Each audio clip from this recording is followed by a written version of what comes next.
A bitter winter wind howls through the streets of Bokhara in the year 1220.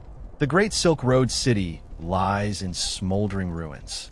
Its once proud citadel has been torn open, and the streets are filled with the cries of survivors and the silence of the dead. Atop a broken wall stands Genghis Khan. Before we begin this epic journey through history, hit that subscribe button and turn on notifications. Like this video and tell us in the comments, who's your favorite historical conqueror? The Mongol conqueror, surveying the aftermath of his victory. The people of Bokhara are rounded up before their new master. Sources say Genghis Khan addressed the trembling crowd in stern words. O people, know that you have committed great sins. If you had not committed great sins, God would not have sent a punishment like me upon you. In that chilling proclamation, the Khan cast himself as the punishment of God, sent to scourge a corrupt world. Genghis Khan's conquest would indeed feel like divine wrath to many. He erased cities, annihilated armies, and forever changed the map of Asia. Yet from the fiery destruction, he also forged a new world order, connecting East and West under the rule of the Mongols.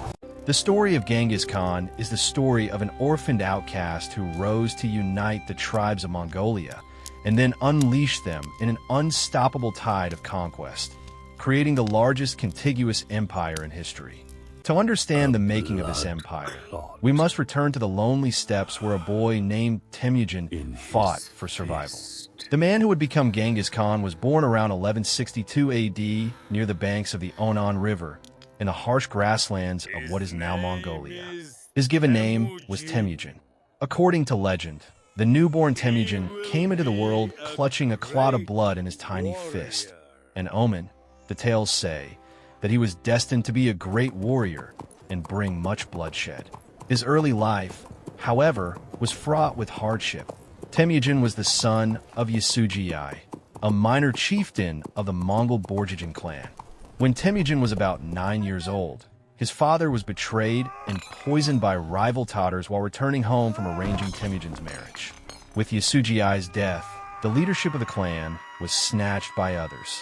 Temüjin's family, his mother Holan, his several brothers and half-brothers, and little sister, were abandoned by their tribe, left with no livestock or support on the open steppe.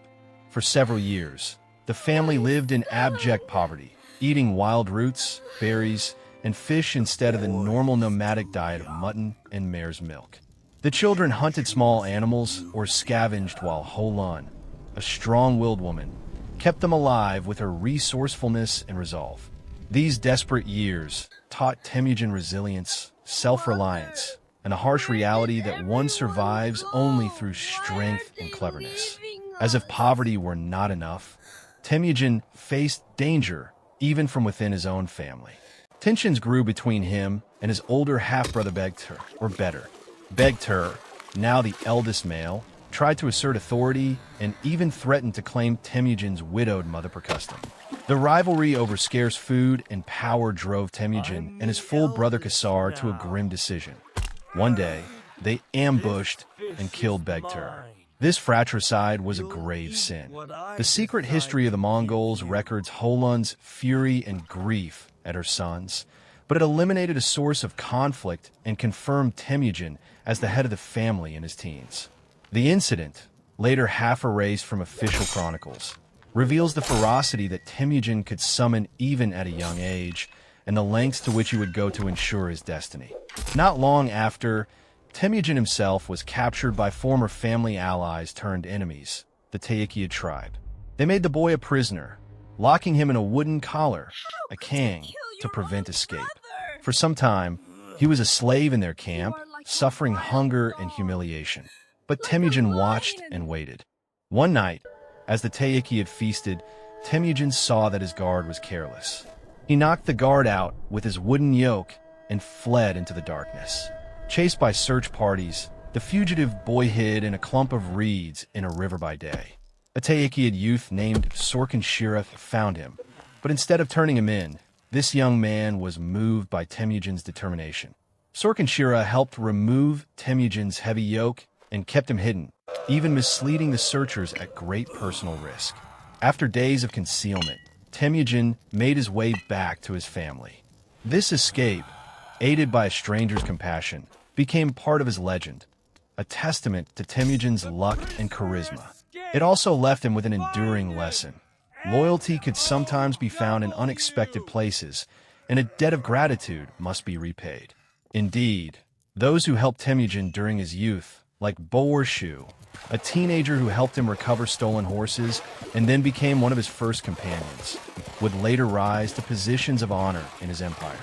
Temüjin never forgot a friend, just as he never forgave a betrayal. By his late teens, Temüjin's fortunes began to turn.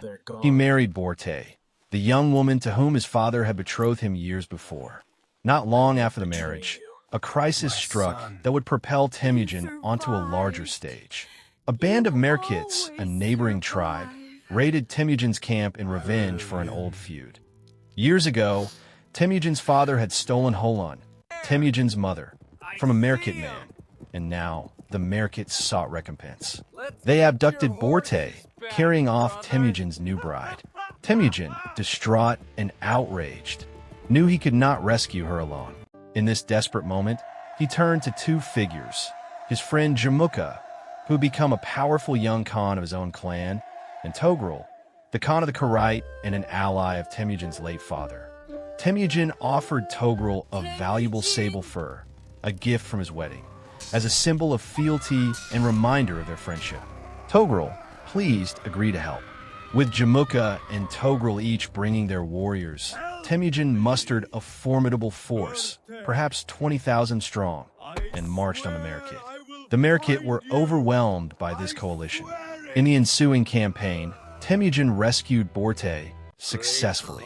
Soon after, Borte gave birth to a son, Joki.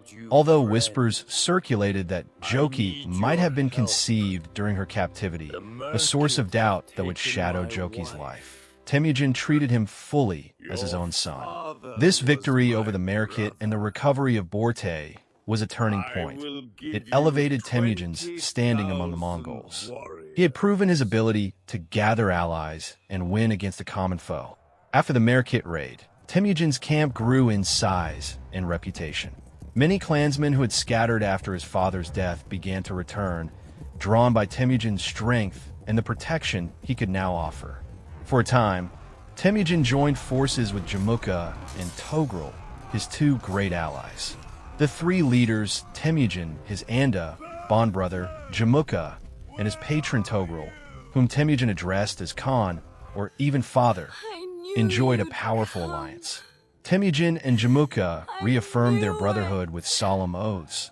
The secret history recounts that they camped together for a year and a half as closest friends, even sharing the same tent like brothers. During this period, Temüjin learned much from Jamuka, who was from a higher nobility. Jamuka came from the Jadaren clan. However, differences soon emerged. Jamuka was elected Gurkhan, universal ruler, by a group of tribes and began to see Temüjin's growing popularity as a threat. Meanwhile, Temüjin's leadership style, emphasizing merit over aristocracy and sharing plunder with his followers, attracted many Mongols to leave other chiefs and join him.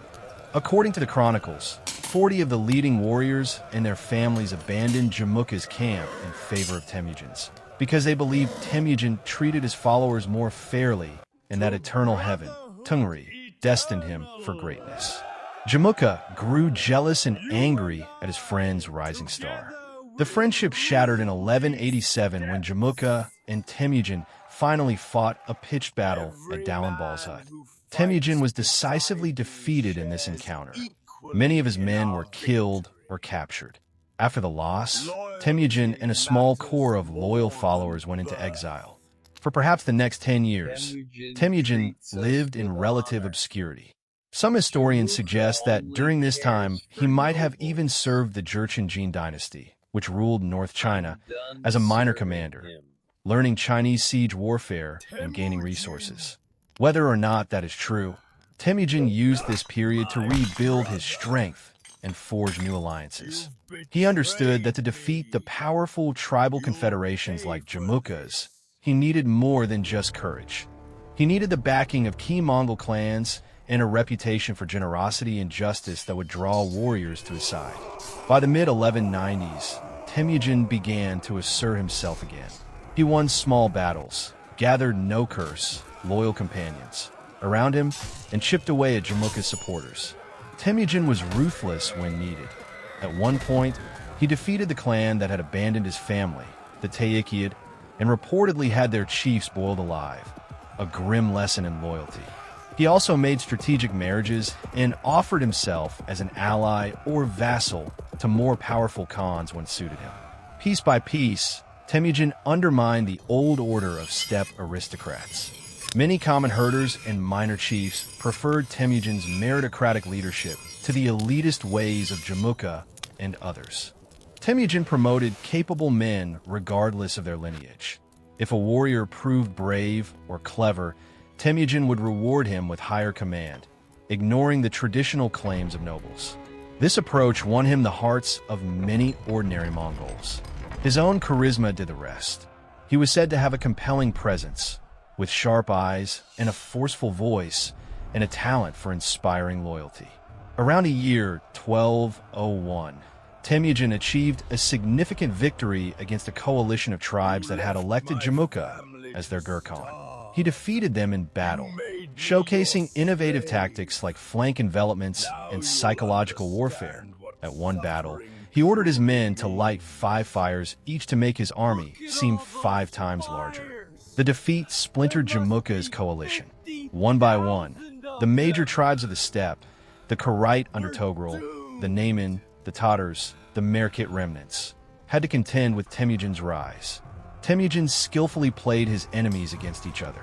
In 1203, conflict erupted between Temüjin and his former patron Togrul, the Karite Khan, after Togrul's son plotted to kill Temüjin.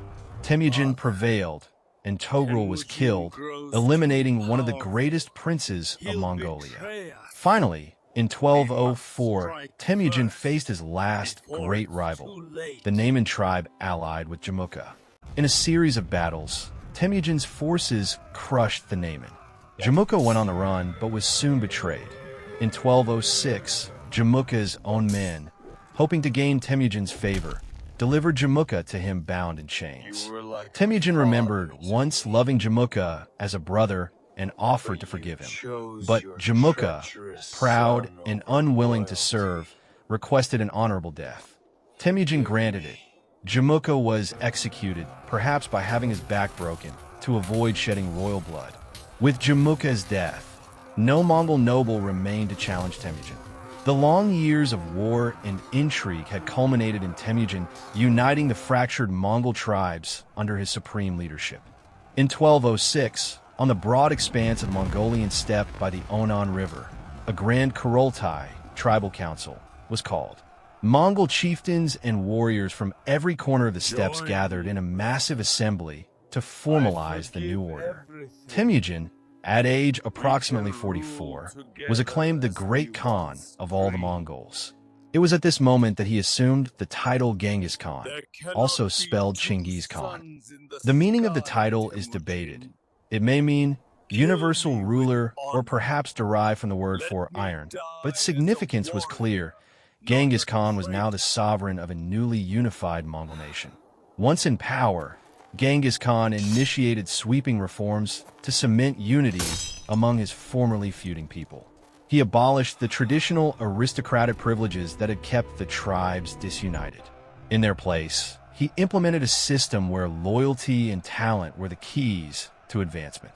He took the scattered tribes and reorganized the army into a decimal structure that mixed men from different tribes into units of 10, 100, 1,000, and 10,000. The famous 2 months. Each unit had commanders appointed for their skills and loyalty rather than noble birth. This effectively erased old tribal identities on the battlefield. Every soldier's loyalty was directed to their immediate commanders and ultimately to Genghis Khan himself. By integrating the Mongols in this way, he created a highly disciplined, meritocratic military machine. Genghis also formed an elite imperial guard, Kashik, of 10,000 men, not only to protect him, but to serve as a training pool for future generals and administrators. To govern the expanding nation, Genghis Khan decreed the Yasa, a code of law that was kept secret but strictly enforced. The Yasa enshrined obedience, discipline, and unity. It punished theft, betrayal, and disobedience with severe penalties, often death, to maintain order. It outlawed old tribal blood feuds and forbade the abduction of women, a notable reform given the Mongols' earlier practices. It also provided for religious freedom and protection of ambassadors.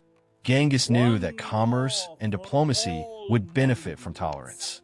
Under Genghis Khan's rule, all religions were welcome. Christian monks, Muslim imams, Buddhist lamas, and Taoist sages all found hospitality at his court. Genghis understood that imposing one religion could foster unrest, so he let people worship as they pleased, which contributed to a stable and prosperous realm. These innovations, legal, military, and administrative, transformed the fractious Mongols into a potent, cohesive force ready for expansion. Genghis had created an empire in blueprint.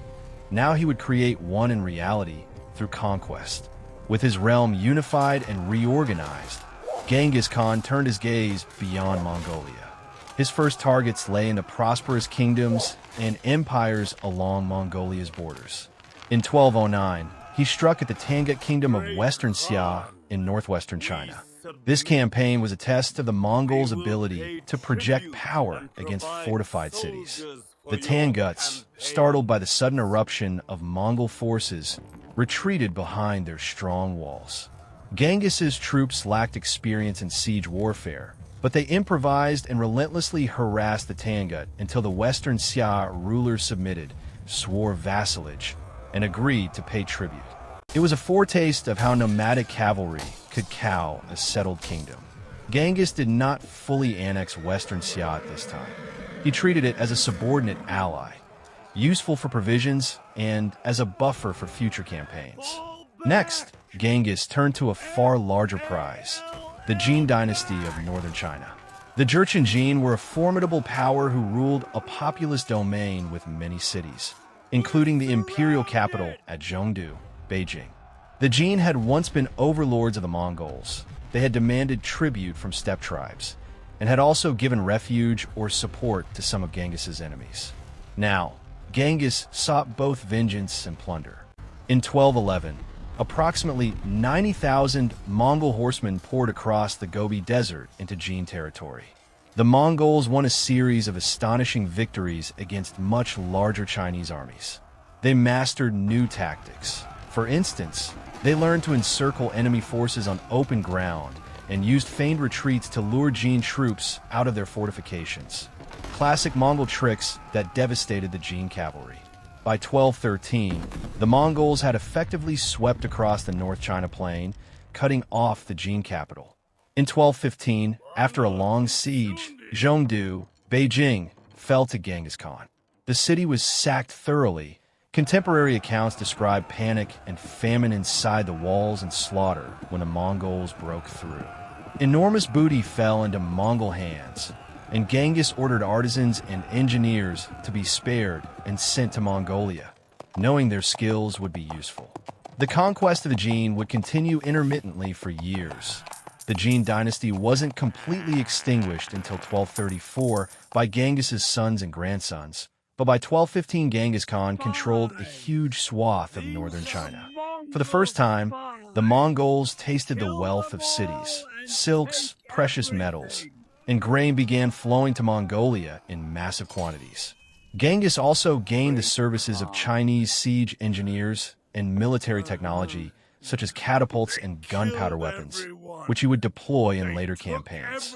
Even as he waged war in China, events farther west drew Genghis Khan's attention. He had opened trade with the Khwarezmian Empire, a vast Muslim empire to the southwest that included Transoxiana, modern Central Asia, Persia, and Afghanistan. Initially, relations were good. Genghis saw potential in a trading partnership. He sent a caravan of merchants to Khwarezm and later a diplomatic mission. But in 1218, a tragic incident occurred. The governor of the Khwarezmian city of Otrar seized the Mongol trade caravan, accusing it of espionage, and executed its members, stealing the goods. Genghis Khan was furious and sent envoys to the Khwarezmian Sultan Muhammad II demanding redress. The Sultan executed one of Genghis's envoys and humiliated the others by shaving off their beards. This was an unforgivable insult. Genghis Khan reportedly declared that no blood feud in history had been greater. He immediately prepared for war. In 1219, Genghis Khan invaded the Khwarezmian Empire with a force of perhaps 100,000 Mongols, reinforced by Turkic allies and subject peoples. What followed was one of the most devastating campaigns in history. Genghis divided his army into several contingents to strike simultaneously across Khwarezmia. No place was out of reach. One Mongol general, Jebe, swept west to annex the Kara-Khitai realm, a nearby Central Asian kingdom, clearing Genghis's flank. Meanwhile, Genghis and his eldest son Joki attacked the rich Fergana Valley, and his other son Chagatai, with General Subutai, besieged Otrar, the city whose governor had sparked the war. After a grueling 5-month siege, Otrar was stormed. The governor was captured and executed by having molten silver poured into his eyes and ears, if legends are to be believed. Next, Genghis's second son, Ogedai, took the city of Bokhara after a brief siege. It was at Bokhara that the dramatic scene took place in which Genghis addressed the survivors in a mosque, calling himself the scourge sent by God. The fall of Bokhara was devastating. The city was looted and many inhabitants slaughtered or enslaved. Genghis then advanced to Samarkand, the glittering capital of Transoxiana. Samarkand was heavily fortified and defended by a large garrison, including war elephants.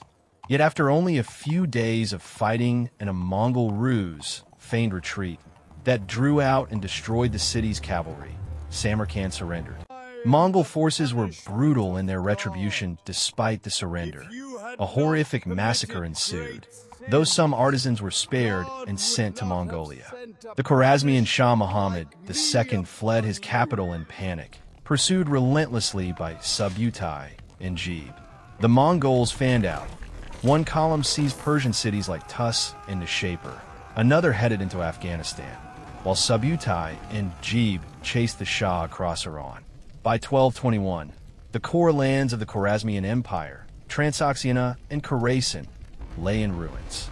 Ancient centers of Islamic culture like Merv and Nishapur were utterly destroyed. Chroniclers reported apocalyptic destruction. At Merv, every person was killed, with perhaps hundreds of thousands of deaths, likely exaggerated, but reflecting immense carnage. At Nishapur, after a Mongol commander and Genghis's son-in-law was killed by an arrow shot from the walls, Genghis's daughter ordered the city razed and its population annihilated in revenge. The Mongols piled pyramids of skulls outside city gates as grisly monuments to their conquest. These acts terrorized other cities into surrendering without a fight. Herat and Balkh capitulated and thus were spared the worst. The Khwarezmian Sultan Muhammad II, pursued to the ends of his realm, died on a desolate island in the Caspian Sea, defeated and alone. His son Jalal al-Din briefly rallied some resistance in Afghanistan, even defeating a Mongol force on the Indus River, but Genghis eventually chased Jalal al-Din into India, and the prince fled for his life. Genghis Khan had now conquered an empire that stretched from northern China to the Persian Gulf. Not content to stop, he sent his daring generals Subutai and Jebe on a reconnaissance in force beyond the Caucasus Mountains. Around 1222, these Mongol generals with about 20,000 riders invaded Georgia, crushing a Georgian army. They then rode onto the Pontic steppe, entering Kievan Rus territory, what is now Ukraine. In 1223, at the Battle of the Khalkhar River, Subutai and Jebe annihilated a coalition of southern Russian princes and Cuman nomads. The Mongols feigned retreat for 9 days, drawing the Russians far, then turned and encircled them, delivering a devastating defeat. After this, Subutai wanted to continue into Europe, but with Genghis Khan summoning them back and their forces stretched, they turned back east. They would return years later under Genghis's successors. Subutai's raid as far as the fringes of Europe, was a frightening harbinger of the Mongol onslaught that would come in the next generation. For now, having toppled the Khwarezmian state and reached even the Black Sea, Genghis Khan had reached the apex of his conquests in the west. By 1225, Genghis Khan returned to Mongolia victorious, bringing with him untold riches, carts overflowing with silk, gold, and precious goods, and many thousands of new slaves and subjects from the conquered lands. He had conquered the largest empire the world had yet seen, but his work was not quite finished. Far to the east, the Western Xia, the Tangut kingdom that had submitted earlier, had foolishly withheld troops and tried to break free of Mongol vassalage during Genghis's absence fighting Khwarezm. Enraged by this perceived treachery, Genghis Khan decided to make an example of the Tanguts. In 1226, at about 64 years old, Genghis led his army in one last campaign, a war of annihilation against the Western Xia. Though aged, he was as ruthless and determined as ever. City after city in Western Xia fell to the Mongols' siege engines and cavalry assaults. Legend holds that Genghis vowed to erase the Tangut nation from the earth. During this campaign, in early 1227, Genghis Khan suffered an injury. Some sources say he fell from his horse while hunting, others that he was wounded in fighting. Yet he pressed on, continuing the siege of the Tangut capital Zhongxing. By summer 1227, the Tangut ruler surrendered unconditionally. True to his character, Genghis showed no mercy. The last Tangut emperor was executed and Western Xia was utterly destroyed. Shortly after this final victory, in August 1227, Genghis Khan died. The exact circumstances of his death are somewhat mysterious and wrapped in Mongol legend. According to one account, his fatal injury or illness worsened during the campaign. Another story says he died after a fall from his horse, possibly due to fatigue or age. There are also more fanciful tales. One Chinese account claims he was killed by a captured Tangut princess in revenge, but this is likely apocryphal. What is certain is that Genghis Khan, the indomitable warlord, passed away in his camp, not in the midst of battle, but still on campaign, as he had lived for the last 20-plus years. Ever superstitious and protective of their great Khan, the Mongol generals kept his death secret until they had secured their position. Genghis's remains were carried back to Mongolia. In accordance with Mongol custom, he was buried in an unmarked grave, possibly somewhere in the Kenai Mountains, in the sacred soil of his homeland. Legend says that the funeral escort killed anyone they encountered on the way to keep the location secret, and even diverted a river over the grave to hide it. To this day, the tomb of Genghis Khan has not been found, preserving the aura of mystery around his death. Before his death, Genghis Khan had designated his third son, Ogdi, as his successor. His eldest Joki had died a year earlier amid some tensions, and second son Chagatai had agreed to support Ogdi. After Genghis's passing, there was a brief interregnum of a couple of years. Then, in 1229, the Mongol nobles formalized Ogdi as the Great Khan, as per Genghis's wish. The empire was divided into khanates among his sons and family. Joki's heirs received the vast steppes of the west, later known as the Golden Horde. Chagatai took Central Asia, Ogdi ruled the east and the imperial throne, and the youngest son Talyui held Mongolia proper. Under Genghis's successors, the Mongol conquests continued on an even larger scale. They overran Russia, Poland, Hungary, annihilated the Abbasid Caliphate in Baghdad, and completed the conquest of China. By the late 1240s, the Mongols ruled from the Danube in Europe to the Korea Peninsula, an empire twice the size of Rome's. Ultimately, the Mongol Empire would stretch from the Pacific Ocean to the gates of Vienna, the largest contiguous empire in history. Genghis Khan's legacy is vast and double-edged. On one hand, he is remembered as one of history's most fearsome conquerors, a ruler whose campaigns caused unimaginable destruction. Under Genghis's leadership, the Mongol armies killed millions of people and depopulated entire regions. Scholars estimate that the Mongol invasions may have reduced the population of Persia by 3/4, and China's population also dropped significantly. due to war and famine. Great Khan, Cities you're like Bokhara, Samarkand, Merv, Nishapur, Kiev, and Baghdad suffered devastating sackings. In cultures from the Middle East to Russia, Genghis Khan's name became synonymous with merciless slaughter, a savage tyrant who brought only death. Persian writers like Ibn al-Athir and Jawani, who witnessed the Mongol onslaught, described it as an unparalleled catastrophe, the likes of which had never been seen. In Russia, folk memory long recounted the Mongol-Tatar yoke as a dark period of oppression and devastation. These perspectives cast Genghis Khan as a nearly apocalyptic figure. On the other hand, Genghis Khan's empire also facilitated an unprecedented era of cultural exchange and trade across Eurasia. Once the bloody conquests subsided, the Pax Mongolica, Mongol peace, settled over the huge territory, especially in the mid-13th century. The Silk Road trade routes, long dangerous or dormant, were revived under Mongol protection. Caravans could travel from China to Persia to Europe under the unified authority of the Khans, greatly reducing banditry and toll barriers. This led to an explosion of commerce. Chinese silks and porcelains flowed west, while Middle Eastern and European goods, textiles, glass, precious metals flowed east. Technologies and ideas traveled as well. It is often noted that things like gunpowder, paper, the compass, and printing techniques developed in China made their way west during the Mongol era, influencing the European Renaissance in later centuries. Conversely, artistic influences and crops traveled in all directions. For example, the Chinese improvement of papermaking reached Central Asia. Persian medical knowledge reached China. The yam, the Mongol postal relay system, allowed rapid communication across thousands of miles and innovation in global connectivity.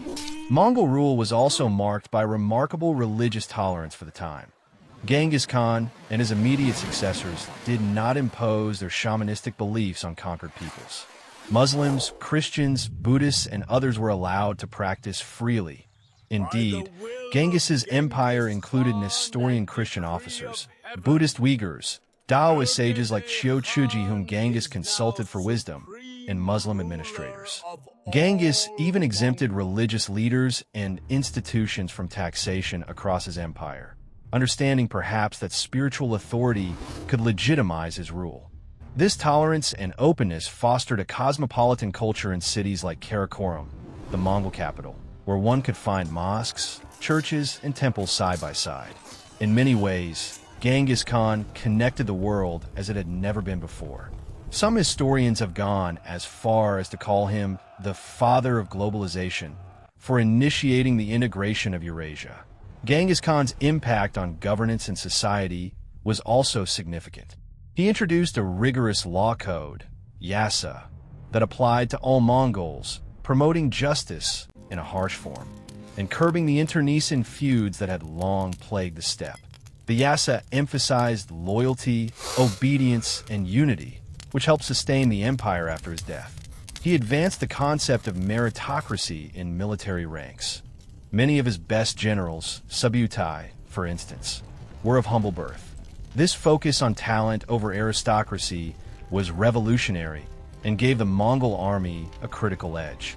Women in Mongol society also enjoyed relatively higher status than in many contemporary societies, something that continued under Genghis's empire.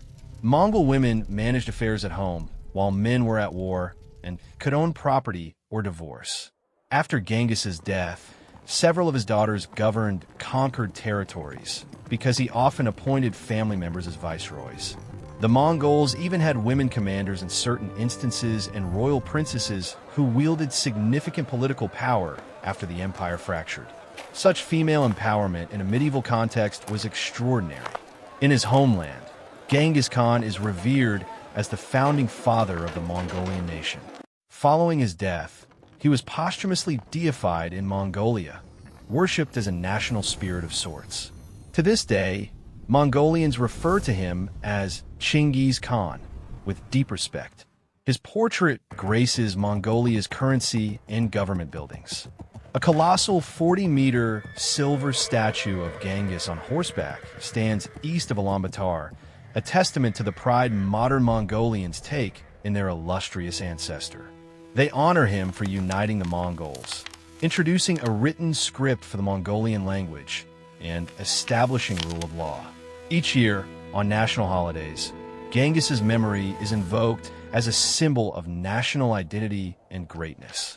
Outside Mongolia, the legacy of Genghis Khan is viewed with a blend of horror, admiration, and curiosity. In China, he is sometimes celebrated as an emperor who conquered parts of China and whose grandsons established the Yuan dynasty, though historically Chinese accounts vilified the barbarian conqueror. In Central Asia and the Middle East, Genghis is remembered as a destroyer. Yet even in Iran, some later rulers claimed descent from the Mongols, and cities like Samarkand eventually flourished again under Mongol, Temüjin rule. Modern historians have attempted to reassess Genghis Khan beyond the old images of purely a barbarian warlord. They note his contributions to connecting cultures and reforming governance. There's recognition that while his conquests were brutal, the empire he founded had positive effects in terms of economic growth, once the wars ended, and cultural transmission. Indeed, the Mongol era might be seen as a brutal catalyst for change, breaking the old feudal orders and paving the way for a more interconnected Eurasia. Genghis Khan's direct genetic and familial legacy is also remarkable. He fathered many children, and his descendants, such as Kublai Khan, the founder of China's Yuan dynasty, and Hulagu Khan, conqueror of Baghdad, continued to shape history.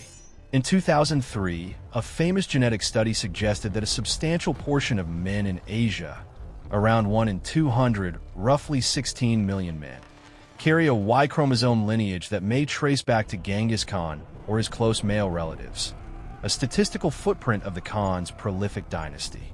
This finding, while not absolutely certain, underscores the enduring biological legacy of Genghis and his offspring. In summary, Genghis Khan transformed the world of the 13th century. He rose from abject obscurity in the Mongolian steppes to become a conqueror whose empire redrew the maps. He was brutal and ruthless, yet also visionary in certain respects. He had an innate genius for organization, strategy, and statecraft, not to mention an indomitable will. He took a collection of nomadic tribes and forged them into a disciplined war machine that conquered civilizations far more populous and sophisticated than themselves. Under his rule, the Mongols thrived and the world was violently shaken and then knit closer together than ever before. Genghis Khan's legacy is alive in the lands he conquered, in the cultures that were forever changed, in the languages. Many Turkic and Mongolic words entered Persian, Russian, and Chinese vocabularies, and in the collective memory of countless peoples. 8 centuries later, the name Genghis Khan still evokes images of galloping horsemen, windswept plains, and the thunder of hooves across Eurasia. He is a figure of contrasts, a bloodthirsty destroyer to some, a nation-building lawgiver to others. Perhaps the most fitting epitaph is the one Genghis Khan might have appreciated himself. He was a force of nature, sent by the eternal blue sky, unstoppable and world-changing. In his own words, as reported by a Persian historian, Genghis Khan saw himself as fulfilling a divine mission. If you had not sinned greatly, God would not have sent a punishment like me upon you. And indeed, the world that Genghis Khan left was utterly transformed by the time the punishment had run its course. A world both diminished and enriched by the firestorm that was the Mongol conquests.